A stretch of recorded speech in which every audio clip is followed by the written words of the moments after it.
Bonjour à toutes et à tous. La donnée est un sujet majeur dont on parle depuis plusieurs années maintenant, mais dont l'intérêt s'est décuplé avec le développement de l'intelligence artificielle. Le volume des données à traiter est en forte progression. Par exemple, les données numériques qui transitent sur Internet ont été multipliées par 30 entre 2010 et 2020. Les sujets relatifs à la donnée sont nombreux. La sécurisation, la protection, le traitement, et créent ainsi des opportunités considérables.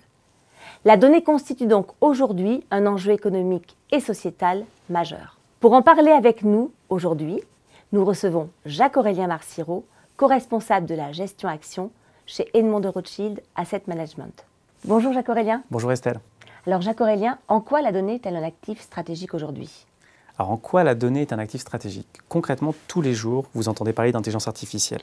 Et concrètement, toute cette intelligence artificielle dont on parle repose sur une chose, c'est la donnée qui permet d'entraîner les algorithmes. Pour le dire différemment, un algorithme aujourd'hui ne peut pas être plus fort que la donnée sur laquelle il est entraîné. C'est le facteur limitant. D'où le fait que de nombreuses entreprises aujourd'hui cherchent à récupérer le plus de données possible pour entraîner leur algorithme. C'est pourquoi on a assisté à la multiplication des accords, notamment entre des grands groupes de presse et des géants de l'Internet, pour justement accéder aux données des premiers. Et si votre entreprise, par exemple, demain décidait de donner accès à ces données à un acteur comme OpenAI, donc la maison mère de ChatGPT, ChatGPT vous donnerait, on va dire, de grosses réductions sur les tarifs pour justement vous encourager, car la donnée pour eux est extrêmement importante. Donc on voit bien qu'aujourd'hui, concrètement, c'est devenu un actif central, c'est un peu l'or noir du XXIe siècle. En quoi justement l'utilisation de cette donnée peut-elle être créatrice de valeur ? Alors c'est vrai qu'on a parlé précédemment de l'intelligence artificielle, mais si on prend un petit peu de recul et qu'on s'interroge sur deux sociétés que nous connaissons tous très bien, Google et Meta. Meta, la maison mère de Facebook et WhatsApp et Instagram pour ceux qui ne s'en rappellent pas.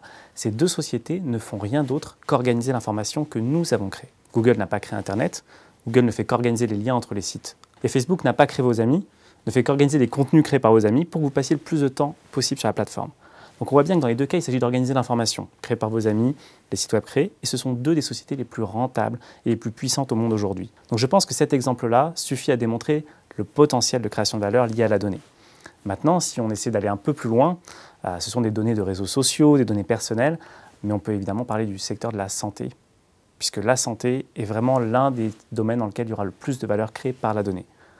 On parle souvent de santé prédictive, de santé personnalisée. Ça va mettre beaucoup de temps à arriver. Mais c'est aussi un peu le risque dans l'investissement technologique. C'est qu'on surestime à court terme l'arrivée des technologies et on sous-estime à long terme leur importance. Donc à court terme, il n'y aura pas forcément de révolution dans la santé, mais à long terme, la donnée peut créer énormément de choses. Je ferai juste un exemple très rapide. Dans l'imagerie médicale, on sait tous qu'un algorithme, si on lui montre 1 million de chats, il peut un chat quand on lui montre un chat supplémentaire. Mais prenez l'exemple d'un cancer du sein. Si vous lui montrez des centaines de milliers, voire des millions de radiographies, eh ben peut-être que la fois suivante, il arrivera avec une probabilité satisfaisante à détecter ou non la présence de la pathologie. Donc c'est là où on voit finalement que ces technologies, sans être de la science-fiction, vont créer la valeur, mais toujours l'actif clé, c'est la donnée. Car si on n'avait pas ces radiologies, eh ben on ne pourrait pas entraîner un algorithme dessus. Alors nous avons évoqué justement la donnée comme actif stratégique. Parler de stratégie aujourd'hui, c'est souvent parler de souveraineté. Peut-on justement parler de souveraineté numérique ? Alors, la souveraineté numérique, c'est un sujet clé et c'est un sujet sur lequel l'Europe a eu un réveil tardif. Si on revient un petit peu dans le temps, dans les années 2000, lors des négociations de l'accord de l'OMC, les Américains, qui malheureusement ont souvent une longueur d'avance sur nous, avaient écrit noir sur blanc que la donnée devait circuler librement.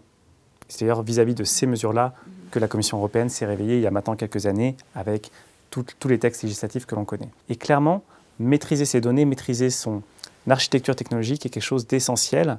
Alors on ne peut pas revenir au temps béni du Minitel, parce que concrètement, on voit qu'on ne peut pas tout recréer soi-même, mais ce sera important d'avoir des points de contrôle. Et théoriquement, si on prend un exemple très concret, les données de santé des Français, par exemple, devraient reposer sur des infrastructures de stockage et sur, on va dire, une technologie au moins partiellement française, au moins qu'on maîtrise. Car le risque qu'on prend si aujourd'hui on ne se réveille pas sur ces questions de souveraineté numérique, c'est finalement de se retrouver face à des entreprises qui ont la puissance d'État, un peu des nouvelles compagnies des Indes, et d'être finalement à la merci de leur bon vouloir si jamais ils décident de changer leur politique d'accès, leur politique d'usage, ou si jamais il y a une perquisition qui se fait quelque part aux États-Unis. Donc on voit que Il faut trouver le juste milieu entre assurer une souveraineté numérique, mais sans tomber dans l'autarcie, puisqu'on a besoin d'innover, on a besoin d'aller vite pour notre tissu économique. Et je pense que les entrepreneurs qui nous écoutent savent qu'en effet, ils ne peuvent pas forcément attendre qu'un cloud français digne de ce nom soit pleinement opérationnel pour finalement adopter les dernières technologies. Donc il va falloir trouver le juste milieu. Et quelque part, on peut regarder du côté de la Chine pour s'inspirer, une fois n'est pas coutume. Notamment, la Chine a réussi à développer une offre de cloud propriétaire, indépendamment des GAFAM, là où beaucoup pensaient que ça ne serait pas possible. Puis on vient de le voir, on associe quand même très souvent la donnée à la donnée personnelle, mais la donnée va bien au-delà de la sphère seulement privée. Quels sont les autres domaines dans lesquels, justement, l'utilisation de la donnée peut être déterminante ?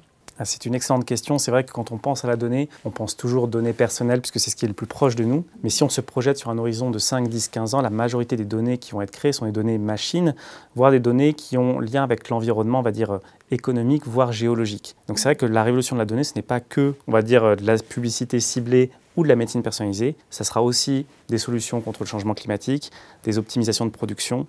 Donc on est vraiment sur un spectre qui est extrêmement large et sur lesquels de nombreuses choses restent à créer et à inventer, qui nous rend très enthousiastes sur l'avenir. Merci de cet échange très enrichissant, Jacques-Aurélien. Merci de m'avoir accueilli.